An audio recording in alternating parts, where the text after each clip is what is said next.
Hello and welcome to After Church Tea Time. I'm Abigail and I'm joined today by Anvinsha. And today we're going to be talking about Christie's service, experiencing God's love and going out of the darkness. Um, so what did you get from the sermon today? What I really felt like, especially when Christy was sharing about, the Garden of Eden, like we all can have our own Garden of Eden. Um, that really felt like, just even the like creating our heaven on earth. Like it was very inspiring when she was sharing how in the even in the Bible it is said that we are here to create our heaven on earth, and especially like if I tie it up with our journey, like twin flame journey, how we are just doing our inner work using the teachings, and how it is helping day by day creating our heaven on earth, and we are just moving towards success every minute, every second. Mhm. So that was really inspiring. Like today's sermon was, also it was an eye opener that people should probably understand how easy it is to be living that fulfilled and desired life. Mhm. Yeah, I really liked that.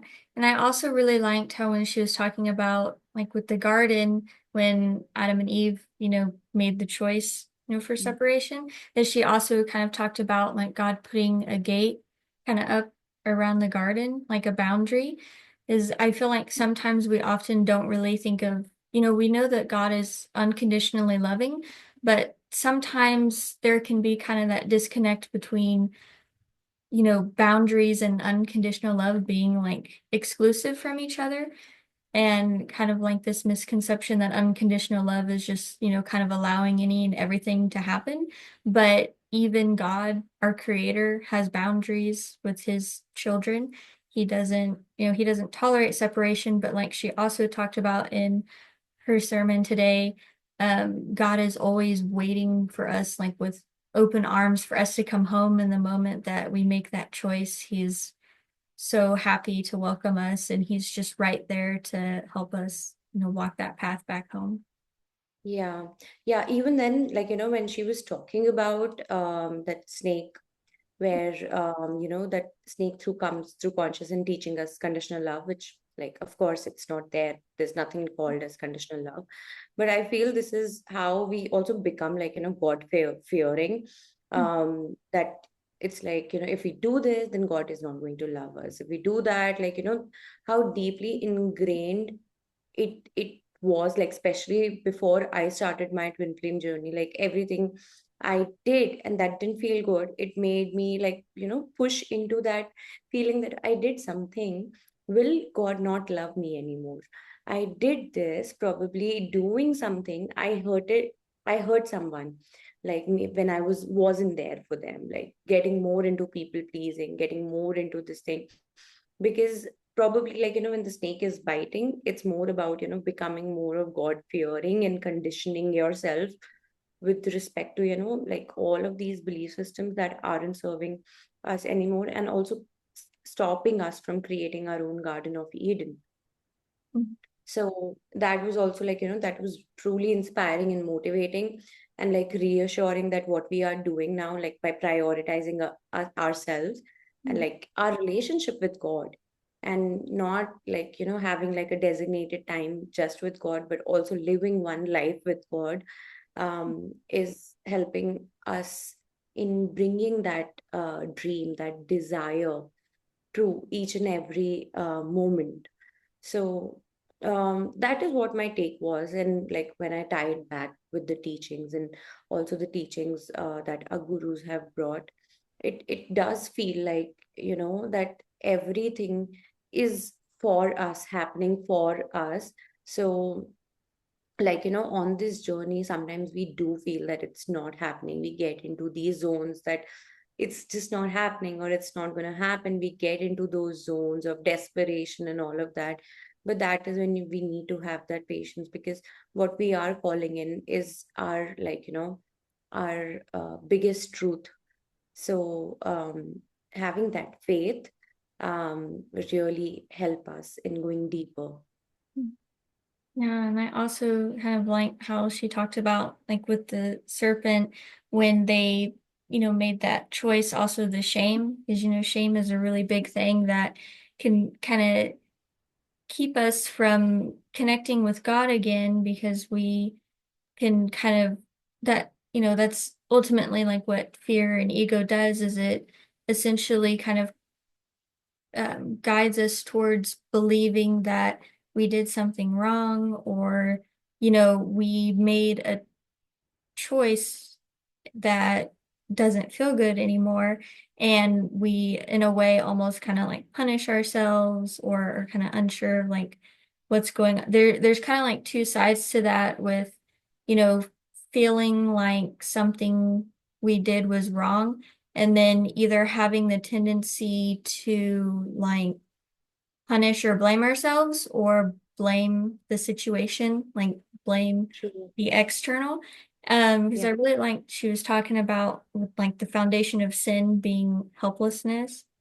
Ultimately it's when we recognize that, our choice has power and we take responsibility for our choices, that's when we get our power back. But when we take responsibility for ourselves, that doesn't mean that we like did anything wrong. Like a lot of us are experiencing separation with our twin flames.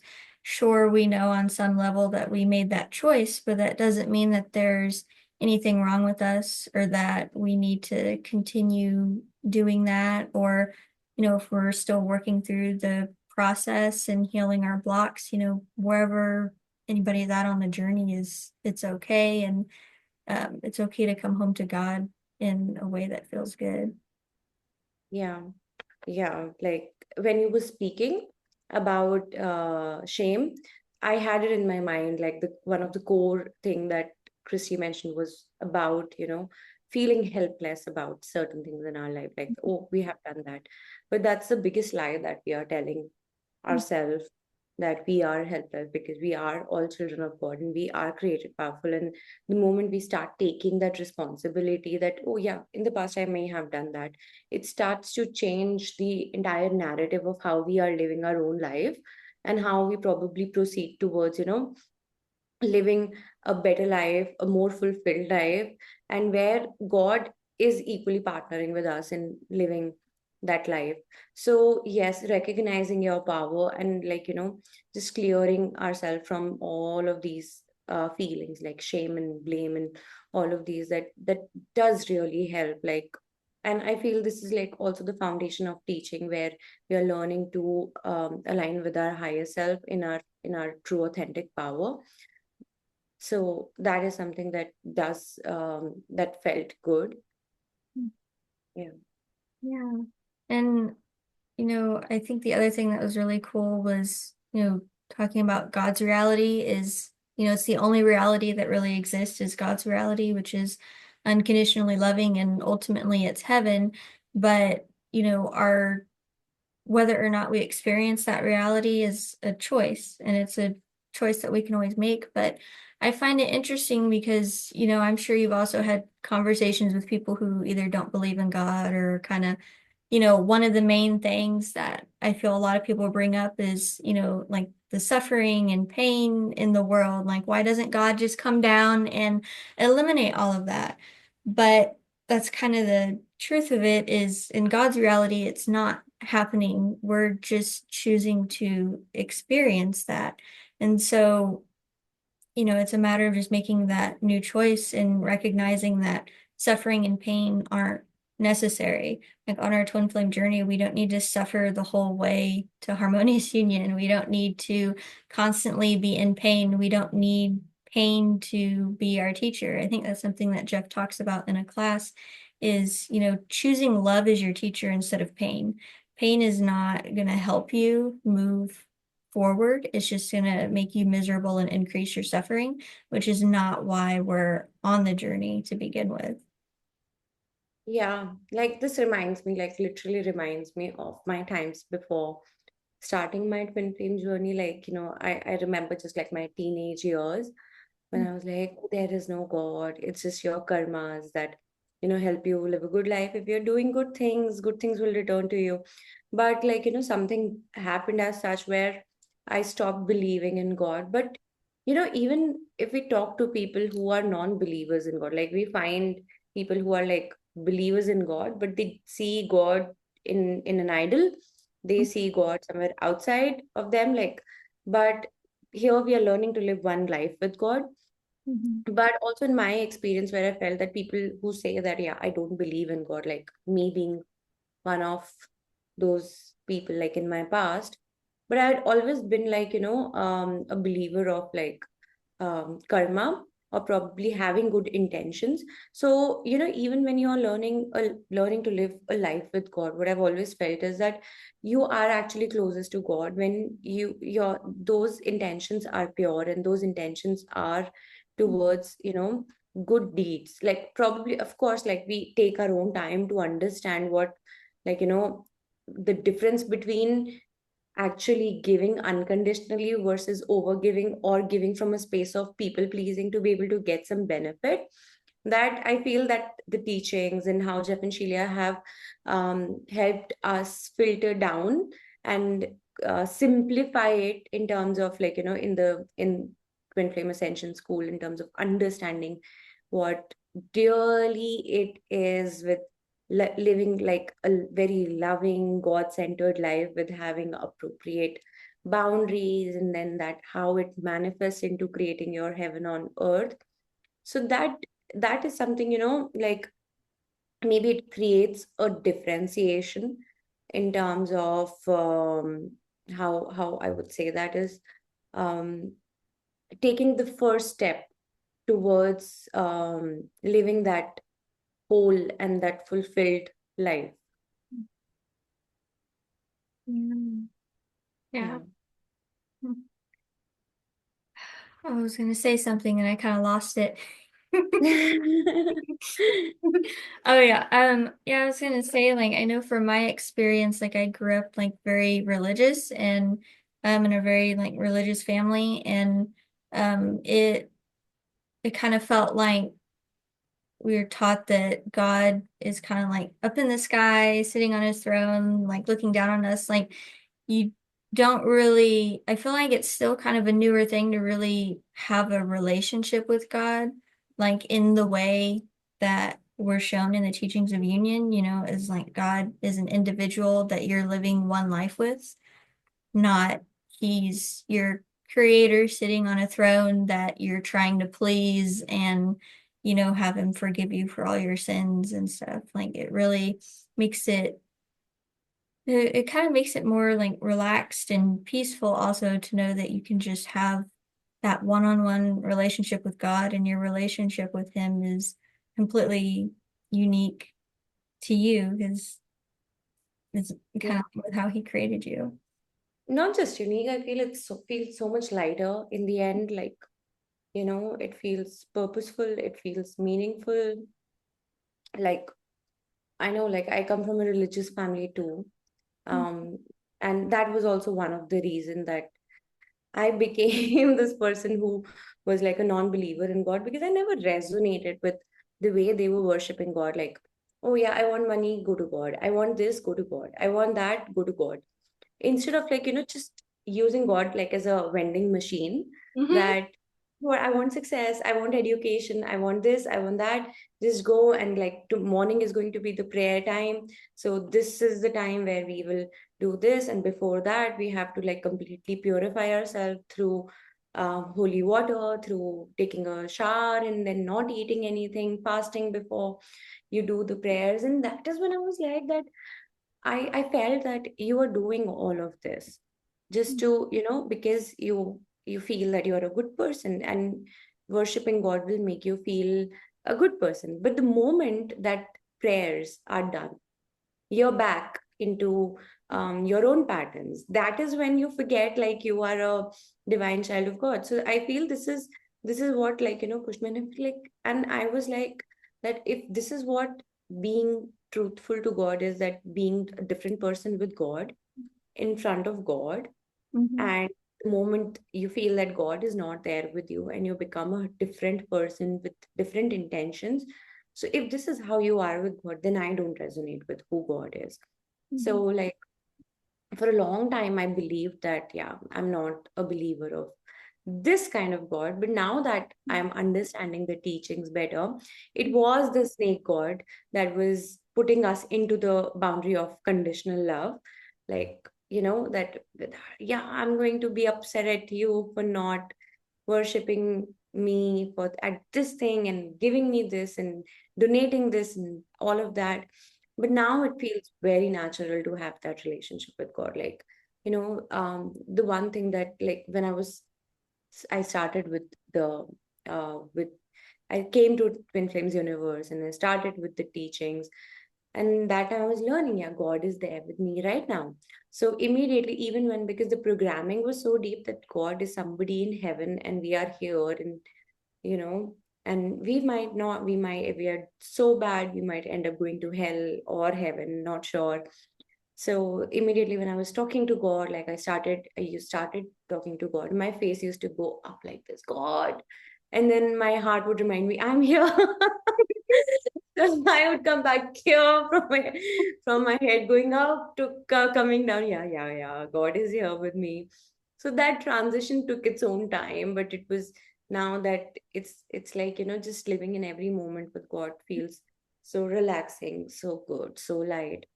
So yeah, it's about like that fulfillment, that it, like, like what we understand by create, like heaven on earth, that you might see angels and all of that, but it's just like how peaceful you are in the end, how abundant you feel within your own self, how complete you feel, and that's how that transition starts to happen.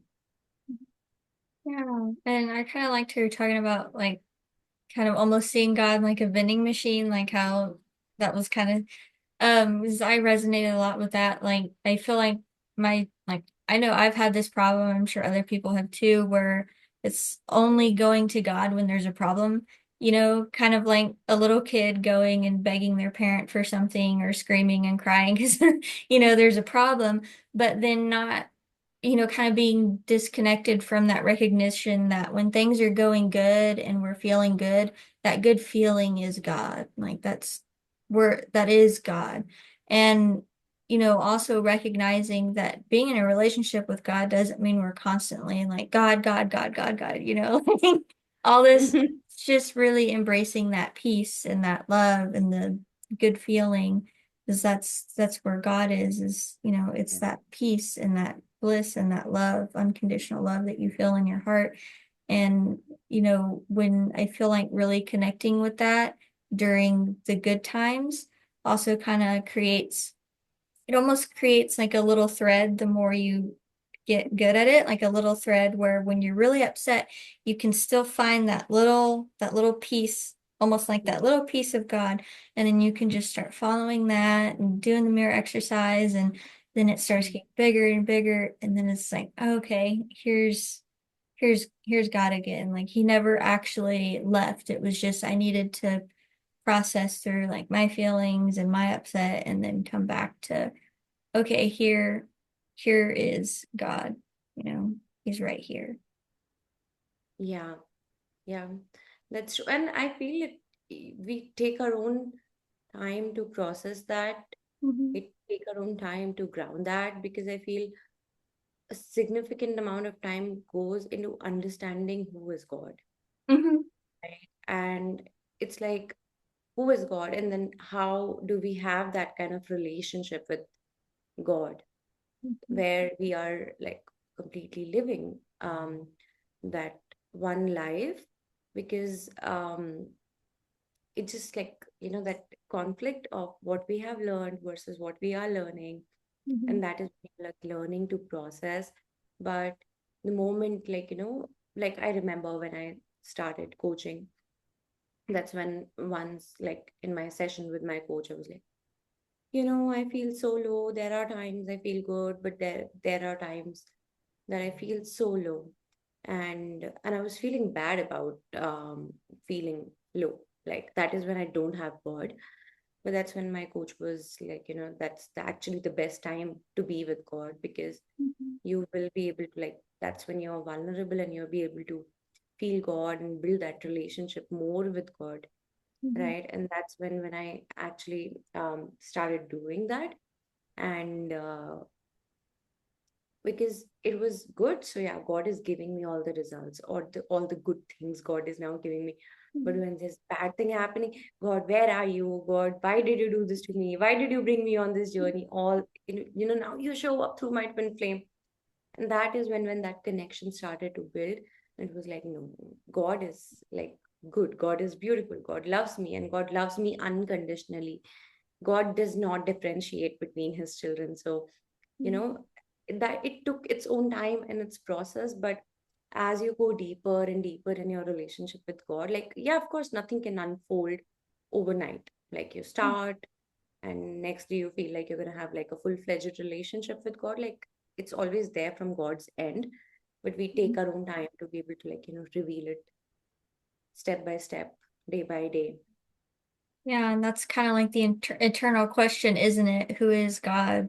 Like, it's the same for like, what is love? Like, love and God, those are things that we're always going to be deepening and exploring our relationship with for eternity, because there is no like, you can't really define it. It's something you have to, like, with God especially, and love, you have to experience it to really begin to know it and have that relationship and really deepen it. And it can be like a really fun process too, Yeah. just uncovering who is God, what is the meaning of things, what is love, and everything. And I liked how you were talking about like your coach telling you that, it's the best time to go to God is when things are happening, and recognizing that, these things aren't happening to us. Like, God's not just throwing challenges and stuff at us. They're meant to, help us grow and help us learn, what things are no longer serving us, so we can let go of them, because God can't, we can't experience heaven on earth if we don't let go of hell, if we don't let go of helplessness and suffering and pain. We can't Yeah. have both. You can't have both. You can't be sitting in separation and love at the same time. Yeah. They're opposites, you know. Yeah. That's absolutely true. Mhm. Like, I wanted to share something, but yeah, yeah, again, I just got um yeah, but it feels good. Mhm. Yeah, and I also liked in the sermon, I like how she like went through the Bible a little bit in like Genesis and then kind of at the end, but I thought it was interesting with Cain and Abel's story. Like, Abel had a really good relationship with God, and Cain kind of felt like he was having to prove himself. So it's kind of like Mm, having that differentiation between believing that you're lovable versus feeling like you have to prove it to God. Like, we don't have to prove that we're lovable. God created us lovable because he yeah, created us and he loves us. That's just it. We are lovable. yeah, that's true. We are lovable. Yeah. Mhm. Mm. I feel complete. Yeah, I was feeling that. I was feeling that too. I was looking at my notes to see if there was anything else, but yeah, I feel like that really encompasses the sermon and stuff. So, thank you for joining us for after church tea time. If you enjoyed the sermon, we invite you to like and subscribe to our YouTube channel for more sermons, and you can go back and revisit past sermons. And if you'd like to support us further, you can donate or tithe to the Church of Union at unionism.org. And yeah. Hope you have a wonderful rest of your day, and we'll see you next week. Thank you. Mhm.